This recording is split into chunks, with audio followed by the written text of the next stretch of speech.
man. To start this part off right, since we back, it's only right that we start off with my boy. Hold on.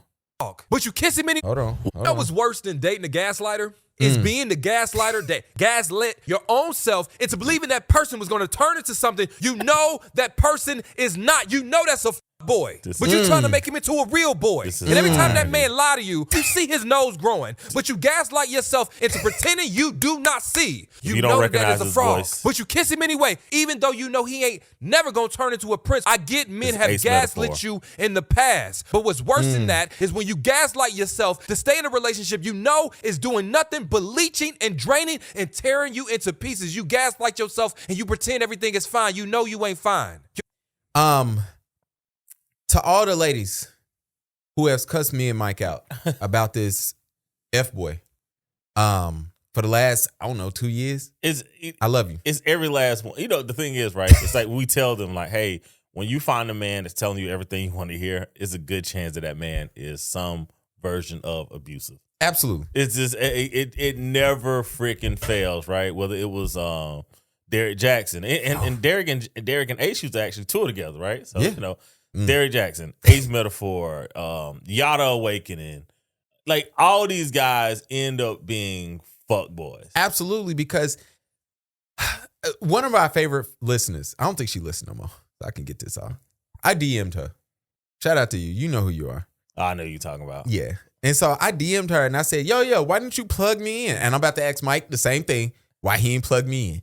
Because when I was told that it was trouble in the water about this podcast, tonight's conversation, when I say I ain't laughed so hard, I was crying. So I DM'd her, and she hit me with the classic thing that the girls do. What? I've been on social media break. Oh, yeah. What are you talking about? Gaslighting me. Yeah, she is definitely gaslighting you. No, they don't want to be wrong. And the funny part, because I watched all of Keita up to last week. I haven't caught this week's version of Keita. But here's the thing, right? Keita is the type of person, she's doing exactly what I would expect a Keita type person to do, which is put all your business in the street the moment y'all fall out. Facts. Like, girl, get paid first. And I'm not saying that. I'm not saying it's not entertaining.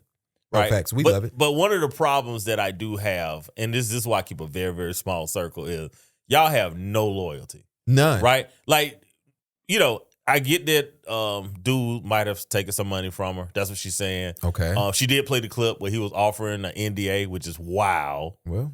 Right? Right.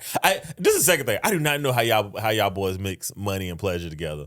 Bro, if I'm getting money, I do not want the poop home at all. Bro. Give me the money. Mike, but you know what's happening. They getting up there, everybody looking powerful. We sipping on something. Bro, I will catch a flight. Yeah, I'll catch a flight.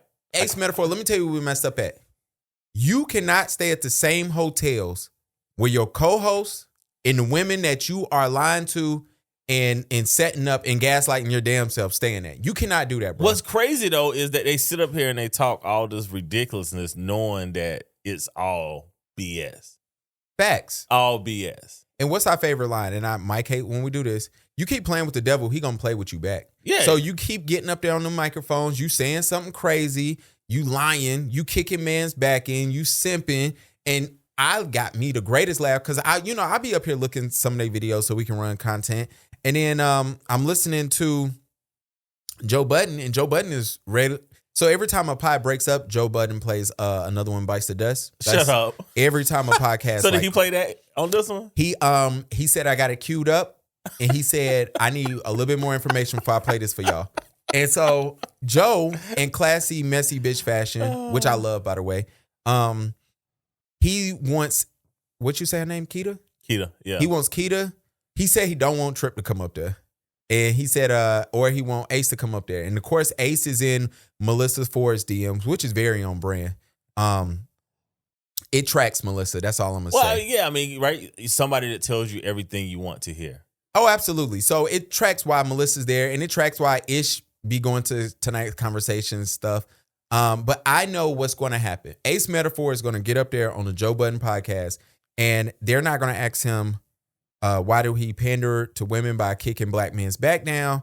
And he going to get up there and say some bullshit, and he going to become bigger than what he is, which that's good for Ace. Ace, if I was you, sit up in there for the first 3 episodes. Business-wise, I mean, it's smart. The dude just crushed it, right? Oh, absolutely. He learned under Derrick Jackson, left Derrick Jackson. They say the whole card thing allegedly was Derrick Jackson's idea. That's funny. He just didn't know how to pitch it, right? So Ace took it, he pitched it, he went to the right audience. And I get it. And it's like, look, I get it. No, nothing blows you up quicker than, if you pander to black women online. Oh. Nothing blows you up faster. So what's faster? Pandering to black women emotions or kicking black men's back end? What gets you? Oh goodness, kicking black men's back end. Okay. That's the fastest way, right? So he has the 2 rapid, ways to ascend, right? Yeah, he put them together. And it's like, as a businessman, like he didn't leave Ohio, which I'm pretty sure is super cheap because I think he's in Dayton. I think so. Yeah, Dayton, Cleveland, it don't even matter. It's super cheap wherever he's at, right? LeBron So he didn't do the run to New York, run to LA, run to Miami, run to Atlanta. Like the dude is about his coins. And like I was listening to the clip that Keita Rose had played, and it sounded like he was offering her like $250 now and like $250 in 6 months. Smart. So I don't know if that's $250, which I doubt, or $250,000. I'm like, Ace, there's a $500,000 secret, bro. Yeah. I'm like, that's some serious coin. Well, what happens is he has weaponized, and we got to be careful with his name because he is copyright striking people for talking about him. Oh, all right, bitch. I continued it this way then.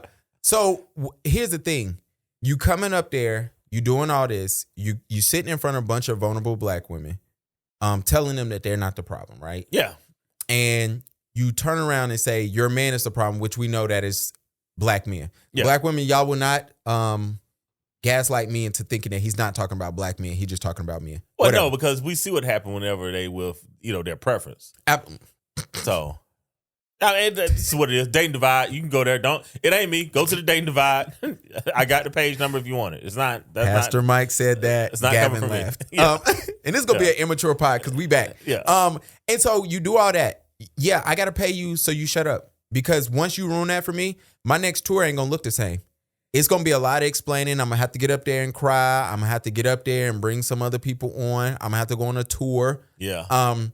And it's over. But if I can get you to be quiet and I can kind of let people know, like, hey, as a man, we make mistakes and we do, then maybe I can save face.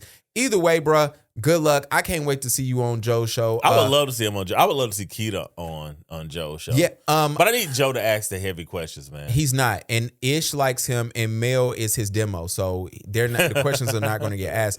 And if somebody doesn't know what I mean, never mind. Let me shut up. I like Mel. Y'all be saying in the group that I be kicking her back in. And I don't. I just think her and Ish. Never mind. No, go ahead and get it off, man. We're a micropod according to Joe anyway. Oh, absolutely. Yeah, he probably listens. Yeah, well. At least his EP listens. Melissa has a problem with accountability. And I think, and it's cool because I like, and I'm going to get through this throughout this pod, a lot of stuff is performative with entertainers. And she's been in the entertainment business so much that I don't know if that's really her or her entertainment side, her performative side. So I'm just going to take it as she's a performer. Ish is super emotional and he thinks the outliers represent the 90%, which is bothersome. But here's the thing. I watched the show for both of them. Remember how we used to talk about Carrie from Homeland? Yeah. Joe is so smart that he got 2 people that I always complain about every week, but I haven't stopped watching. Yeah. You know what I'm saying? I mean, I think that's part of it, right? Is the person that you don't like. Absolutely. Like, what would Homeland be without Carrie? Like, you constantly want one to season choke her out, right? Absolutely. Like, one season. You know what I'm saying? Like, what would she be without it? So it's like, no, that's part of it. In closing, Ice, don't be there for that show, bro. You better than it. I'm going to let that rock. And Flip, don't go there. We got to limit Flip to 3 questions. I want to welcome everybody to the Black Dads Club. Hold on, let me play this drop. What that shit at? We ain't been here so long.